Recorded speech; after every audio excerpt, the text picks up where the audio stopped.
আসসালামু আলাইকুম। প্রিয় শিক্ষার্থী, আশা করছি আপনারা সবাই অনেক ভালো আছেন এবং সুস্থ আছেন।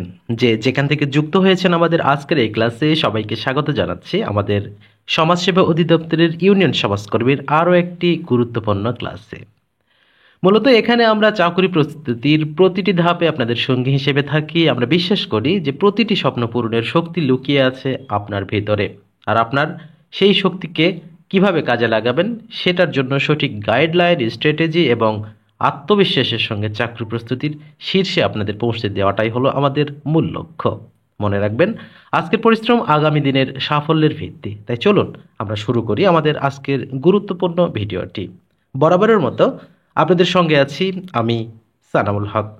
আপনাদের চাকরি প্রস্তুতির এই কষ্ট পরিশ্রম অত্যন্ত দ্রুত পরিসমাপ্তি ঘটে, সকলের একটি করে কর্মসংস্থানের ব্যবস্থা হোক, মহান রব্বুল আলমিনের দরবারে এই শুভকামনা এবং দোয়া জানিয়ে শুরু করছি আমাদের আজকের গুরুত্বপূর্ণ ক্লাসটি। শুরুতেই আমাদের বাংলা অংশের যেটি রয়েছে, শিউলিমালা গল্পটি কার রচনা? শিউলিমালা গল্পটি লিখেছেন কবি কাজী নজরুল ইসলাম। ধূমকেতু পত্রিকার সম্পাদনা করেছেন কে? ধূমকেতু পত্রিকাটি সম্পাদনা করেছেন কাজী নজরুল ইসলাম। বিশ্বনবী গ্রন্থটির রচয়িতা কে?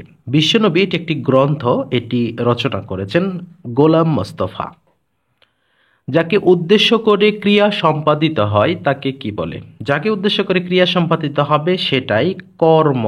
তাহলে সঠিক উত্তরটি হবে কর্মকারক। যে স্ত্রীলোক প্রিয় কথা বলে তাকে বলা হয় কি? তাকে বলা হয় প্রিয়ং বদা, অর্থাৎ এক কথায় প্রকাশ হিসেবে বলা হয়। আশা করি প্রতিটি স্ত্রীলোক তার হাজবেন্ডের সাথে এরকম প্রিয় কথা বলবে। বিনা পানি কোন সমাস? বিনা পানিতে যার, তার মানে শেষে যার রয়েছে, সুতরাং এটি হবে বহুব্রীহি সমাস। কোথায় তুমি কোথায় আমি, চৈতে দেখা নাই, কেঁদে ফিরে যাই যে চৈত তোমার দেখা নাই। পংক্তিটির রচনা করেছেন কে? এই পংক্তিটি রচনা করেছেন কবি রবীন্দ্রনাথ ঠাকুর। প্রিয় শিক্ষার্থী, আপনারা যারা ইউনিয়ন সমাজকর্মীর প্রস্তুতি নিচ্ছেন, আপনাদের জন্য একটা স্পেশাল শর্ট সাজেশন পিডিএফ আকারে তৈরি করা হয়েছে। আপনারা চাইলে আমাদের হোয়াটসঅ্যাপ নাম্বারে, স্ক্রিনে দেওয়া নাম্বারে যোগাযোগ করে নামমাত্র মূল্যে সেটি নিতে পারেন।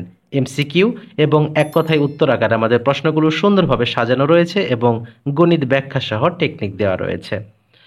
এছাড়াও আমাদের 19তম শিক্ষক নিবন্ধনের জন্য প্রিন্ট কপি অর্থাৎ বই আকারে একটি স্পেশাল সাজেশন রয়েছে।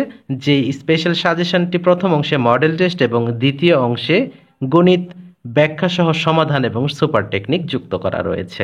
আমরা আশা করি 19তম নিবন্ধনের আমাদের এই বইটি যদি আপনি ভালোভাবে রপ্ত করতে পারেন, ইনশাআল্লাহ প্রিলিমিনারি শতভাগ পাশ করবেন আশা করছি। আপনারা আমাদের শীটগুলো খুব দ্রুত সংগ্রহ করবেন। বিস্তারিত আমাদের ডেসক্রিপশন এবং স্ক্রিনে দেওয়া নাম্বারে যোগাযোগ করলেই পেয়ে যাবেন।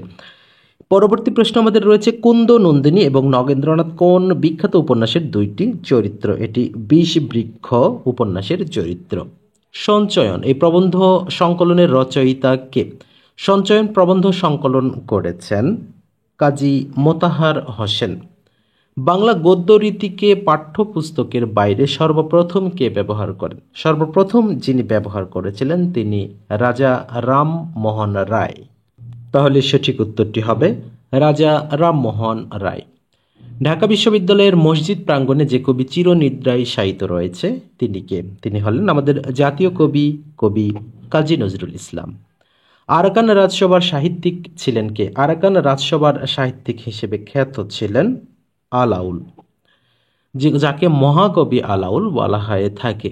সূর্য দিঘলবাড়ি উপন্যাসটি কে লিখেছেন? সূর্য দিঘলবাড়ি খুবই গুরুত্বপূর্ণ এবং সুন্দর একটি গল্প, আপনারা চাইলে পড়ে দেখতে পারেন। এবং এখান থেকে এই প্রশ্নটা সূর্য দিঘলবাড়ির উপন্যাস, যেটা খুব সম্ভবত জয়গুণ, এই দুটি প্রশ্নই ম্যাক্সিমাম পরীক্ষায় এসে থাকে। তাহলে এখানে সঠিক উত্তরটা করবো আমরা কোনটি? Abu Ishaq. The captive lady এটি কে লিখেছেন? এটি একটি কাব্য, এটি লিখেছেন মাইকেল মধুসূদন দত্ত। ঈশ্বরচন্দ্র বিদ্যাসাগর কত সালে জন্মগ্রহণ করেন? ঈশ্বরচন্দ্র বিদ্যাসাগর জন্মগ্রহণ করেছেন 1820 সালে। কোন কাব্যগ্রন্থটি কাজী নজরুল ইসলাম রচিত নয়? আমাদের প্রদত্ত অপশনগুলোর মধ্যে সিন্ধু হিন্দোল, ছায়ানট, অগ্নিবীণা এগুলো কিন্তু কাজী নজরুল ইসলাম কর্তৃক রচিত, সুতরাং রক্তরাগ কাজী নজরুল ইসলাম রচিত নয়। যে সকল সংস্কৃত শব্দ কোনো রকম বিকৃত না হয়ে বাংলা ভাষায় প্রচলিত সেগুলোকে কি বলা হয়? এগুলো সকল শব্দগুলোকে বলা হয় তৎসম শব্দ। আভরণ শব্দের সমার্থক শব্দ নয় কোনটি? তাহলে আমাদের জানতে হবে আভরণ মানে কি বা অর্থ কি।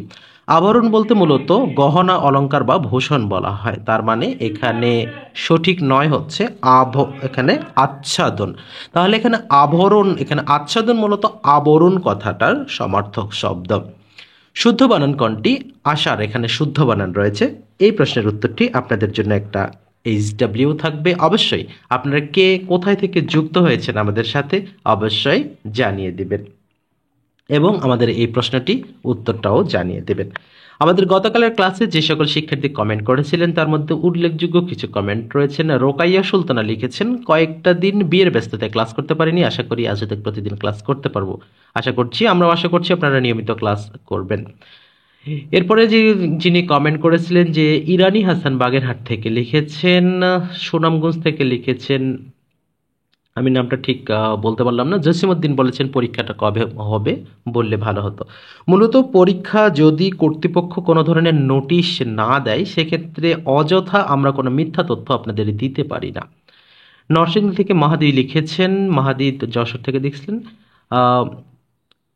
মীরা পপি, খুব সম্ভবত মীরা পপি হবে এটা। কখন কটা থেকে ক্লাস হয় কেউ একটু আমাকে বলবেন। আচ্ছা, আমাদের ক্লাস প্রতিদিন সন্ধ্যে 7টায় পাবলিশ করা হয়, সেখান থেকে আপনি দেখে নিতে পারবেন, তবে লাইভ কখনো ক্লাস হয় না। মিঠামইন থেকে ঝিনুক বলেছেন ইউনিয়ন সমাজকর্মী পরীক্ষা কি জেলায় হবে জানাবেন স্যার। এখানে খুব সম্ভবত জেলায় হওয়ার সম্ভাবনা, আর জেলায় যদি না হয় তাহলে বিভাগীয় শহরে হবে। কুড়িগ্রাম থেকে রয়েছেন কে এম নুরে আলম সিদ্দিকী, মেহেদি হাসান রুমন ফরিদপুর থেকে। এরপরে যিনি লিখেছেন যে ইমরান মাহফুজ লিখেছেন, sir would to past from হবে, তাহলে অ্যান্সার হবে ছি। আচ্ছা, আপনি কোনো একটা প্রশ্ন হয়তো বলেছেন, পরবর্তী ভিডিওতে আপনি একটু বিস্তারিত বলবেন, প্রশ্নের নাম্বারটা বলবেন। তামিম ভেরাবাড়া কুষ্টিয়া থেকে, স্যার আপনি ভালো আছেন নিশ্চয়ই? আলহামদুলিল্লাহ আমি ভালো আছি। কিশোরগঞ্জ থেকে মাহফুজা আক্তার রয়েছেন, বরিশাল থেকে জুলি, কুড়িগ্রাম থেকে সুরাইয়া, মনি নাটোর গুরুদাসপুর থেকে, কাপাসিয়া গাজীপুর থেকে রয়েছেন মামুন, কিশোরগঞ্জ থেকে রেহেনা, বরিশাল থেকে মাহফুজা আক্তার, কুড়িগ্রাম থেকে দেখছেন নূর আলম। আমি মন থেকে আপনাদের টিমকে দোয়া করি, আপনাদের নেক হায়াতুন করে। আচ্ছা, আমাদের জন্য দোয়া করেছেন। মাগুরা থেকে প্রেমা সুলতানা, আসসালামু আলাইকুম, কেমন আছেন? আলহামদুলিল্লাহ, সবাইকে কালেমার দাওয়াত দিয়ে গেলাম। আচ্ছা, মীরা পপি, ওকে। কুষ্টিয়া ভেড়ামারা থেকে দেখছেন রুমকি কুমারখালী থেকে, আপনাদের প্রতিটি ক্লাস পড়া রিভিশন হয়ে যায়, অসংখ্য ধন্যবাদ। এছাড়াও কোনাবাড়ি থেকে মোস্তাকিম, জ্যোৎস্না আক্তার লিখেছেন, শান্তি খাতুন রয়েছেন পাবনা থেকে, টাঙ্গাইল থেকে রোজিনা এবং আকলিমা খাতুন লিখেছেন। আপনাদের সবাইকে অসংখ্য ধন্যবাদ আমাদের সাথে যুক্ত থাকার জন্য। পরবর্তী যে প্রশ্নটি রয়েছে, সমাস কত প্রকার? সমাস মোট 6 প্রকার। আমাদের এই গেল আমাদের আজকের বাংলা অংশ। ইংলিশ অংশের শুরুতে আমাদের রয়েছে which of the following demonstrative pronoun. Demonstrative প্রনাউনগুলো হচ্ছে দিস দোজ, এগুলো। তাহলে এখানে দোজটা আমরা ডেমনস্ট্রেটিভ প্রনাউন করব। He runs fast, here underline word is. তাহলে এখানে রানস ফাস্ট, তার মানে রান মানে দৌড়ানো, ফাস্ট মানে দ্রুত, তার মানে এখানে রানটা ভার্ব আর ভার্বকে মডিফাই করেছে ফাস্ট, সুতরাং এটি একটি হবে adverb. Which of the following sentence is not correct. আমাদের এখানে প্রদত্ত যে অপশনগুলো বা সেন্টেন্সগুলো রয়েছে, আমরা প্রথমেই যদি দেখি where did he went, did he went এভাবে কিন্তু হয় না, তার মানে প্রথমটাই ভুল হিসেবে সঠিক উত্তর। Choose the appropriate missing word বা সুইটেবল ওয়ার্ড, যেটাই হোক না কেন। His offer is acceptable dash us. তাহলে এখানে অ্যাকসেপ্টেবল যখন হবে, যদি আমাদের নিজেদের ফেভারে আসে তখন হবে কি অ্যাকসেপ্টেবল টু আস, মানে আমাদের জন্য এটা গ্রহণযোগ্য। Instead of confirm we can say. তাহলে এখানে কনফার্মের পরিবর্তে আমরা কি বলতে পারি? তাহলে এখানে সঠিক উত্তরটা হিসেবে আমরা করতে পারি bear out. Temporal means, temporal বলতে আসলে কি বোঝানো হয়? খুব সহজে কিন্তু ভুলযোগ্য একটি। টেম্পোরাল মানে কিন্তু আমরা যেটা বলি যে টেম্পোরারি বা সাময়িক, এটা কিন্তু নয়। টেম্পোরালি মানে হচ্ছে ওয়ার্ল্ডলি, অর্থাৎ ঘ নাম্বারটি হবে। হু of the following was a poet, অর্থাৎ কে এখানকার মধ্যে একজন কবি রয়েছে। তাহলে এখানকার কবি টি.এস. ইলিয়ট, তিনি একজন কিন্তু কবি। Which of the following sentence is correct, আমাদের আবারও একটা সেন্টেন্স কারেকশন থেকে রয়েছে। তাহলে এখানে সঠিক উত্তরটি কোনটি হবে? তাহলে এখানে সঠিক উত্তরটা আমাদের হবে যে he is good today then before, না এটা একটু কেমনটা মনে হচ্ছে। He is comparatively better today, এটা তো হবেই না। হি ইজ ওয়েল টুডে, সে আজকে ভালো, হ্যাঁ এটা ঠিক আছে, অর্থাৎ গ নাম্বারটা সঠিক হিসেবে আমরা বলতে পারি। What is the opposite of cordial? Cordial মানে কি, যে আমরা ভালোভাবে যেটা আমরা বলি, একেবারে নর্মাল বাংলায় যদি বলি যে ভদ্রভাবে কাকে বলে, যে কর্ডিয়ালি রিকোয়েস্ট টু ইউ, হ্যাঁ ভালোভাবে সম্বোধন করা। তাহলে অপোজিটটা কি? তার মানে অপোজিট মানে খুব একটা ভালোভাবে নয়, তার মানে এখানে আমরা যদি অ্যান্সার করি রিজার্ভড, এটা অ্যান্সার করতে পারি। কারেক্ট ওয়ান আমাদের 10 মাইলস। 10 মাইলস হলেও কিন্তু আর কথাটা এখানে ব্যবহার হয় না। 10 Miles is a long distance, এক্ষেত্রে সিঙ্গুলার ভার্বই কিন্তু ব্যবহার হয়। আশা করছি বিষয়টা বুঝতে পেরেছেন। Meaning of conjecture is related to, তাহলে এখানে কনজেকচার, এখানে গেজ, এটার সাথে রিলেশন রয়েছে। কারেক্ট সেন্টেন্স এখানে মাসুদ নোজ সুইম, এটি হবে না। Masud knows how to swim, এইটা আমরা কারেক্ট হিসেবে বলতে পারি, যে মাসুদ জানে কিভাবে সাঁতার কাটতে হয়। In the poem to daffodils the poet weeps over, তাহলে টু ড্যাফোডিলস থেকে এখানে বলা আছে, তাহলে এখানে শর্ট লিভ হিউম্যান লাইফ, অর্থাৎ মনুষ্য জীবনের যে সংক্ষিপ্ততা যাত্রা, এটা নিয়ে কিন্তু কথা বলা হয়েছে। Which word is appropriate for the word impeach? Impeach এর অ্যাপ্রোপ্রিয়েট ওয়ার্ডটা কোনটি? তাহলে এখানে হবে চার্জ, যেটার বাংলা অর্থ দাঁড়ায় যে অভিশংসন বা অভিশংসিত করা অথবা দোষারোপ করা, দুটাই বলা যায়, নিন্দা করাও বলা যায়, দুটাই বলা যায়। সেক্ষেত্রে চার্জটা হচ্ছে রাইট অ্যান্সার। এরপরে আছে which one is the appropriate preposition, fill in the gap. তাহলে corruption is abhorrent dash the honest, তাহলে অ্যাভারেন্টের সাথে আমরা কি ব্যবহার করি? টু ব্যবহার করি, তাহলে corruption is abhorrent to honest. Antonym of elegance, এলিগেন্সের অ্যান্টিনিয়াম আমাদের করতে হবে, তাহলে এখানে সঠিক হতে হবে আগলিনেস। অ্যাট ড্যাগার্স ড্রন মানে কি? অ্যাট ড্যাগার্স ড্রন এর অর্থটা হচ্ছে যে আমরা বাংলায় যেটা বলি যে আদায় কাঁচ কলা বা সাপে নেউলের সম্পর্ক, অর্থাৎ বিপরীতমুখী সম্পর্কিত, সেটাই হচ্ছে।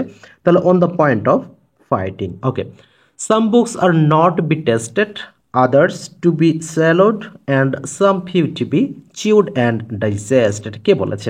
খুব ইংরেজিতে, মানে ইংরেজিতে যারা সাহিত্য নিয়ে পড়াশোনা করেছেন বা সাহিত্য পড়েছেন তাদের কাছে কিন্তু মজার একটা। আবার বিসিএস এর ক্ষেত্রেও যে পড়া হয় ইংলিশ লিটারেচার, সেক্ষেত্রে এই প্রশ্নটা কিন্তু এসে থাকে। তাহলে এখানে সঠিক উত্তরটা আমরা করব কোনটি? যেটা ফ্রান্সিস বেকনের একটি কথা। গরু ঘাস খেয়ে বাঁচে, এখানে কিন্তু খাওয়ার সময় কিন্তু এখানে ইট কথাটা ব্যবহার হবে না, বেঁচে থাকার ক্ষেত্রে লিভ কথাটা ব্যবহার হবে। তাহলে the cow lives on grass, তাহলে সঠিক উত্তরটি হবে ঘ number. The car is moving here, the verb move call, তাহলে দ্য কার ইজ মুভিং, তাহলে এটা ইনট্রানজিটিভ করা যায় কিনা দেখেন তো। অবশ্যই ইনট্রানজিটিভ করা যায়, কারণ মুভিং এর পরে এখানে মূলত কোনো অবজেক্ট নেই, তার মানে এটা একটি ইনট্রানজিটিভ। আমাদের গণিত অংশের শুরুতে যেটি রয়েছে, যেটাকে এভারগ্রিন অঙ্ক বলা হয় বা চিরসবুজ অঙ্ক বলা হয়, পিতা পুত্র। পিতা পুত্র আপনি শুরু থেকে শেষ পর্যন্ত আপনার পড়াশোনার জীবনে যদি গণিত থেকে থাকে, পিতা পুত্র থাকবে, আর পিতা পুত্র থাকলে ক্যালকুলেশন থাকবে। আর পিতা পুত্র, এই পিতাটা একটা পুত্রের কাছে যে কি জিনিস, যাদের বাবা নাই তারা খুব ভালো করে জানে। একটা ছেলে হোক অথবা একটা মেয়ে হোক, তাদের কাছে তাদের বাবা অত্যন্ত মানে ছায়ার মতো থেকে যায়। যাদের বাবা নাই তারা এই জিনিসটা ভালোভাবে বুঝে থাকে। তাহলে পিতা ও পুত্রের বয়সের সমষ্টি 72 বছর, পিতা পুত্রের বয়সের 3 গুণ, তাহলে পুত্রের বয়স কত? তাহলে এখানে কত গুণ আছে? 3 গুণ আছে। তাহলে এখানে আমরা যদি যেটার 3 গুণ করে 72 হবে, তাহলে সেটাই হবে এভাবে, যেহেতু বয়সের সমষ্টি রয়েছে। তাহলে প্রথম কাজ হবে আমাদের কি? 72 থেকে এই সংখ্যাটা বিয়োগ করা। তাহলে কোন সংখ্যাটা বিয়োগ দিব? যে কোনো একটা সংখ্যা, এটা মূলত টেকনিক আকারে, আপনি চাইলে অন্যভাবেও করতে পারবেন। তো সেটা মানে একেবারে সহজ যদি নিয়ম করতে চাই, তাহলে এখানে পিতার বয়স পুত্রের বয়সের 3 গুণ, তাহলে ওই যে ক্লাস 6, 7 বা ক্লাস 3, 4 আমরা বলছি যে পিতার বয়স পুত্রের বয়সের 3 গুণ, পুত্রের বয়স পুত্রের বয়সের 1 গুণ, এই যেতে আসে না? তাহলে মোট কত গুণ হলো? 4 গুণ হলো। জাস্ট 72কে আপনারা 4 দ্বারা ভাগ করবেন, তাহলে কত হবে? 4, 18, 72, হ্যাঁ 18। তাহলে 18টাই হচ্ছে আমাদের অ্যান্সার। মানে এটা একেবারে জাস্ট টেকনিক, আর হিসাব করতে গেলে তো হিসাব করা যায়, সেটা আলাদা বিষয়। ওকে, কোন বৃহত্তম সংখ্যা দিয়ে 102 এবং 186কে ভাগ করলে প্রত্যেকবার 6 অবশিষ্ট থাকবে। তাহলে এখানে যদি আমরা 12 দিয়ে 102কে করি, তাহলে 7 বারাং 94, তাহলে এখানে কত থাকছে? 8 12 যদি আমরা করি তাহলে 8 12 96। তাহলে আমরা যদি 12 দিয়ে করি তাহলে 8 হচ্ছে এবং 6 অবশিষ্ট থাকছে। এবং সেম একই ক্ষেত্রেও যদি আমরা 12 দিয়ে 186কে ভাগ করি, 180 আমরা মিলে যাবে, 6 অবশিষ্ট থাকবে। তাহলে সেক্ষেত্রে আমরা 12টাই কিন্তু রাইট অ্যান্সার। আর যদি আপনি এভাবে মুখে মুখে অঙ্কগুলো করতে চান, অবশ্যই আপনাকে কিন্তু প্রচুর পরিমাণে প্র্যাকটিস করতে হবে। একটি গহনার ওজন 32 গ্রাম, সোনার পরিমাণ তামার পরিমাণ 3:1, কি পরিমাণ সোনা মেশালে 4:1 হবে? তাহলে তো এখানে খেয়াল করে দেখতে হবে যে আমাদের কোনটা পরিবর্তন হয়েছে। 3টা 4 হয়েছে আর একটা ঠিক রয়েছে। তাহলে এক্ষেত্রে আমরা যে টেকনিকটা ব্যবহার করব, টেকনিকটা হলো প্রথমে আমাদের যেটি করতে হবে, মোট পরিমাণটা লিখতে হবে। মোট পরিমাণ কত? 32 গুণন পরিবর্তিত অনুপাতের পার্থক্য। পরিবর্তন কত? 3 এবং 4, তার মানে 1 হয়েছে পরিবর্তন, তার মানে পরিবর্তিত অনুপাতের পার্থক্য ভাগ দ্বিতীয় অনুপাতের বড় সংখ্যা। দ্বিতীয় অনুপাতের বড় সংখ্যা কত? 4, তার মানে 4 দিয়ে ভাগ করলে 8। এটাই হচ্ছে, তার মানে 8 গ্রামটা হবে আমাদের রাইট অ্যান্সার। আমি আবারও বলছি, মোট গুণন পরিবর্তিত অনুপাতের পার্থক্য ভাগ দ্বিতীয় অনুপাতের বড় সংখ্যা বা বড় অনুপাত। এটা কিন্তু এই যে 3 1 4 1, 3 1 10 1 এই রকমের ক্ষেত্রে। আর যদি ব্যস্ত অনুপাতিক হয় তাহলে তো আরো সহজ সেটা। এরপরে আমাদের যেটি রয়েছে, কোন ভগ্নাংশটি 2-3 থেকে বড়? আমরা কিন্তু গতকাল বা মানে যে খুব সম্ভবত 35 নম্বর ক্লাসে যেতে কিন্তু একটা দিয়েছিলাম যে 2-3 থেকে ছোট কোনটি। এই প্রশ্নটি আপনাদের জন্য একটা SW থাকলে আপনারা এই প্রশ্নের উত্তরটি, আমি কিন্তু ক্রস ম্যাচিং পদ্ধতিটা শিখিয়েছি, এভাবে কিন্তু আপনারা করে নিতে পারবেন।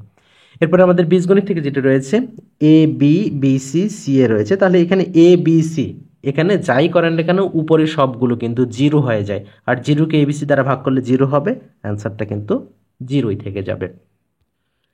সমকোণী ত্রিভুজের সমকোণ সংলগ্ন বাহুদ্বয় যদি 3 4 হয় তাহলে অতিভুজের মান কত? যারা এই সমকোণী ত্রিভুজ সম্পর্কে খুব ভালো জানেন তারা খুব সহজেই বলতে পারবেন এটা হবে 5, কারণ সমকোণী ত্রিভুজের সর্বনিম্ন অনুপাত যেটি হয় সেটি 3 4 5।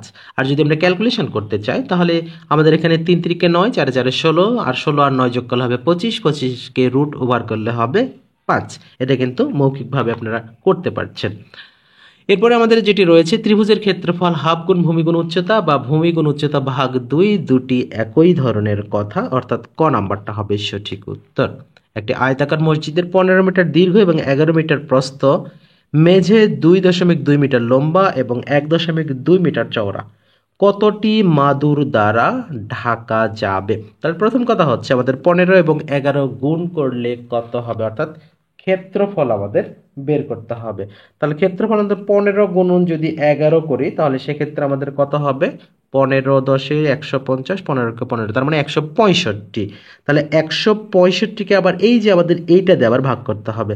তাহলে 2 গুণন 2 করতে হবে, 2 গুণন 2 এখানে 125, অর্থাৎ এটারও ক্ষেত্রফলটা বের করে নিতে হবে। তাহলে একটু 1.25 গুণন 2.2 করলে হবে 2.75 বা 75। তাহলে 2.75। এখন আমরা ভাগ করব কত? ওই যে কিছুক্ষণ আগে যে আমরা 165 পাইছি, সেই 165কে এখন আমরা 2.75 দ্বারা ভাগ করব। তাহলে অনায়াসে আসবে আমাদের কত? 60 বা 60। আর এই 60টি মাদুর বা টাইলস যে বাই হোক না কেন সেটাই হবে আমাদের সঠিক উত্তর। কোনো আসল 3 বছরে মুনাফা আসলে 460 টাকা, 5 বছরে মুনাফা আসলে 500 টাকা হলে মুনাফার হার কত? এটা অনেকবারই করিয়েছি। এটি হবে এখানে শতকরা মুনাফার হার মানে কত পার্সেন্ট আর কি সেটা বলা আছে, তাহলে এটা হবে 5%। কারণ আমরা যদি 400 টাকা আসল ধরি তাহলে এখানে যেটা করা হয় তাহলে এখানে 20 3 20 60 আর এখানে 5 20 100, 500 টাকা হয়ে যায়। আমরা এখানে নর্মালি এখানে আচ্ছা আমাদের ব্যাখ্যামূলক করে দেওয়া আছে, আমরা যদি এখানে একটু ধরি যে আমরা এখানে 400 কত আছে? 60 রয়েছে। তাহলে এই 460কে যদি আমরা 400কে আসল হিসেবে মনে করি সেক্ষেত্রে আমরা 5% হিসাব করলে 5 12 4 5 20, 3 20 60, অর্থাৎ 460 টাকা আমাদের মুনাফা আসলে হয়ে যায়। এবং এখানে 5 বছরে সেটা হয়ে যায় 100 টাকা। তার মানে 400 যোগ 100 500, 400 যোগ 60 460। এভাবে কিন্তু মৌখিকভাবেও করা যায়। কাফিলাতলী হাই স্কুলে 70% পরীক্ষার্থী ইংরেজি, 80% বাংলায় পাশ করেছে, উভয় বিষয়ে ফেল করেছে 10%। যদি উভয় বিষয়ে 360 জন পাশ করে থাকে, ওই স্কুল হতে কতজন শিক্ষার্থী পরীক্ষা দিয়েছে? তাহলে এই অঙ্কের ক্ষেত্রে আমাদের যেটি করতে হবে যে আমাদের এখানে ইংরেজিতে ফেল কত, আচ্ছা পাশ করেছে কত, 70। ইংরেজি বাংলায় পাশ করেছে, আচ্ছা তাহলে এখানে ফেল করেছে কত, আমাদের ফেলের হিসাবটা লাগে। তাহলে ইংরেজিতে কত ফেল করেছে, 30%। আবার বাংলায় ফেল করেছে কত, 20%। ভালো করে বুঝবেন, 80% দেওয়া ছিল কি, পাস দেওয়া ছিল। এবারে যদি আমরা বলি শুধু ইংরেজিতে ফেল করেছে কত, এটা বের করতে হবে। উভয় বিষয়ে ফেল কত, 10%। তাহলে এখানে 10% সমানে 20% হবে, এখানেও 10% দিলে এখানে 10% হবে। আচ্ছা তাহলে এখন আমাদের মোট কত ফেল করেছে, মানে উভয় বিষয়ে পাস করছে কত, সেটা আমরা যদি বের করি, তাহলে এখানে 10 আর এখানে 30, তাহলে মোট কত হলো, 40%। তাহলে 100 থেকে আমরা 40 যদি বিয়োগ করি তাহলে কত, 60%। এই 60% কি করেছে, পাস করেছে। এখন আমাদের যেটা বলা আছে যে কি কথা বলা ছিল, যদি 360 জন পাস করে থাকে, তাহলে এখানে আমাদের যেটা বলা আছে 360 জন যদি পাস করে, তারপর 360 জন যদি পাস করে থাকে, মোট শিক্ষার্থী সংখ্যা কত? তাহলে এখানে এখন আমাদের যেটা করতে হবে যে 100 গুণন মোট শিক্ষার্থী পাস করেছে 360, ভাগ কত দিব, 60 দেবো। কেন 60 দেবো, কারণ 60% আমাদের দিতে হবে। 0 0 কাটলাম, 6 6 36, 6 দিয়ে 100 কে গুণ করলে হবে কত, 600। তাহলে এই 600টাই হচ্ছে আমাদের রাইট অ্যান্সার। আশা করছি বিষয়টা বুঝতে পেরেছেন। 51 নম্বর যেটি রয়েছে, x + y = 7, xy = 10 হলে x - y টোটাল স্কয়ারের মান কত? তাহলে এই ধরনের অঙ্কের ক্ষেত্রে আমাদের এমন দুটো সংখ্যা নির্ধারণ করতে হবে যাদের যোগফল 7 এবং গুণফল 10 হয়। তাহলে 5 + 2 = 7, 5 × 2 = 10 হবে। তাহলে 5 - 2 = 3, 3 স্কয়ার = 9, 9টাই হচ্ছে অ্যান্সার। 7 সেকেন্ডে আমাদের অঙ্কটা হয়ে গেল। একটি আয়তক্ষেত্রের দৈর্ঘ্য প্রস্থের 3 গুণ। আয়তক্ষেত্রটির ক্ষেত্রফল 300 বর্গমিটার হলে এর পরিসীমা কত? তাহলে এখানে ক্ষেত্রটির ক্ষেত্রফল 300 বর্গমিটার, ভালো করে বুঝবেন। তাহলে এখানে দৈর্ঘ্য প্রস্থের 3 গুণ, তাহলে দৈর্ঘ্য যদি x, প্রস্থ যদি x হয়, দৈর্ঘ্যটা হবে 3x। আমাদের এইভাবেই আগে বের করে নিতে হবে দৈর্ঘ্য প্রস্থ। তাহলে এখানে হবে 3x² = 300। তার মানে x² = কত, 100, x = কত, 10। এই তো, তাহলে এক্সটা হচ্ছে প্রস্থ, তাহলে 3 গুণ কি হবে, দৈর্ঘ্য। তার মানে প্রস্থটা এই দৈর্ঘ্যটা হচ্ছে 30 আর প্রস্থটা হচ্ছে 10।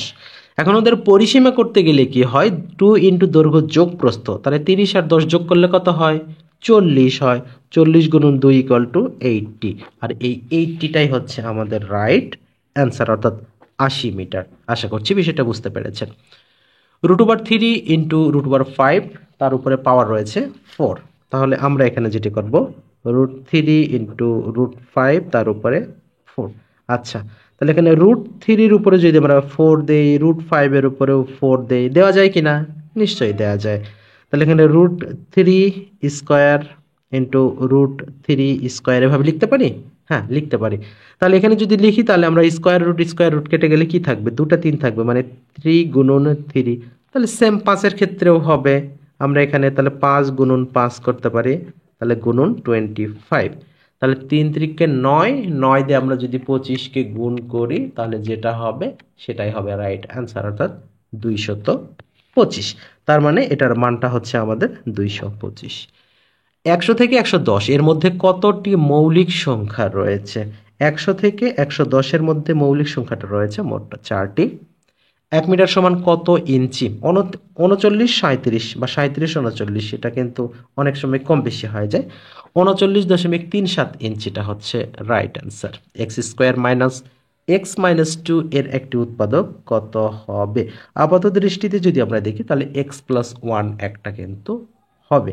তাহলে এখানে সঠিক উত্তরটা হবে x + 1। A plus b equal to 5 বা 5, a minus b equal to 3 হলে এ বির মান কত? কিছুক্ষণ আগে বলেছি যে এমন দুটো সংখ্যা নির্ধারণ করতে হবে যোগফল গুণফল বিয়োগফল যাতে মিলে যায়। তাহলে 4 আর 1 5, 4 আর 1 3 হয় কি না? 4 আর 1 যোগ করলে 5 হয়, 4 আর 1 বিয়োগ করলে 3 হয়। তাহলে 4 1 4, 4টাই হবে আমাদের এখানে সঠিক উত্তর। 190 টাকা একটি দ্রব্য বিক্রি করায় 5% ক্ষতি হলো, বিক্রয় মূল্য কত হলে 5% লাভ হবে? তাহলে এখানে আমরা যদি সহজ কথায় বলি যে 5% লাভ হয়েছে মানে কি 100 টাকায় 5 টাকা, তাহলে 200 টাকায় কত? 10 টাকা। তাহলে এটা 190 টাকা, তার মানে 200 টাকায় 10 টাকা কম হয়েছে, তার মানে ক্রয় মূল্য কত? 200 টাকা। এখন 200 টাকার যদি 5% লাভ করতে হয় তাহলে 210 টাকা বিক্রি করতে হবে না, নাকি 220 টাকা? নিশ্চয়ই 210 টাকা। তার মানে এই 210 টাকাটাই হবে এখানে অ্যান্সার। এভাবে কিন্তু আপনাকে সামনে পিছনে দেখতেই হবে, সবগুলো যে আপনি সূত্র বা অঙ্ক ক্যালকুলেশন করে করবেন তা নয়, একটুখানি মাথা খাটিলে অঙ্ক করা যায়। 10 টাকায় 6টি করে পেয়ারা কিনে প্রতিটি 2 টাকা দরে বেচলে শতকরা কত লাভ হবে? আচ্ছা, 10 টাকায় 6টি পেয়ারা কিনছে, প্রতিটি আবার 2 টাকায় বিক্রি করছে, তাহলে 6টির দাম 10 টাকা, তাহলে বিক্রি করছে কত? 12 টাকা। তাহলে 10 টাকায় লাভ হলো কত? 2 টাকা। তাহলে সেটা যদি 10 টাকে, এখানে আমাদের 10 টাকায় লাভ হচ্ছে 2 টাকা, তাহলে 10 টাকা যদি আপনার 100-তে রূপান্তর করি তাহলে কি হবে? 20% হয়ে যাবে। তার মানে এখানে 20% আমাদের লাভ হয়েছে। একটি আয়তাকার বাগানের দৈর্ঘ্য 32, প্রস্থ 24। বাগানের ভিতরে চারিদিকে 2 মিটার চওড়া একটি রাস্তা আছে। ভিতরে চারিদিকে, তাহলে রাস্তাটির ক্ষেত্রফল কত? তাহলে ওই যে 32 এবং 24-এর গুণফল থেকে 32 মাইনাস 4, 24 মাইনাস 4 করে যেটা গুণফল হবে সেটা বিয়োগ করতে হবে। তাহলে প্রথমে আমরা যদি এখানে করি যে 32 গুণন কত আছে আমাদের? 24 রয়েছে, তাহলে এটার আমাদের গুণফল কত হবে? 768। এরপর এখন আমাদের এই 32 থেকে ওই যে রাস্তা 2 2 4 2 2 4 বিয়োগ করতে হবে। তাহলে এখানে 28 গুণন 20, তাহলে এখানে 28 গুণন 20 যদি আমরা করি তাহলে হবে কত? 560।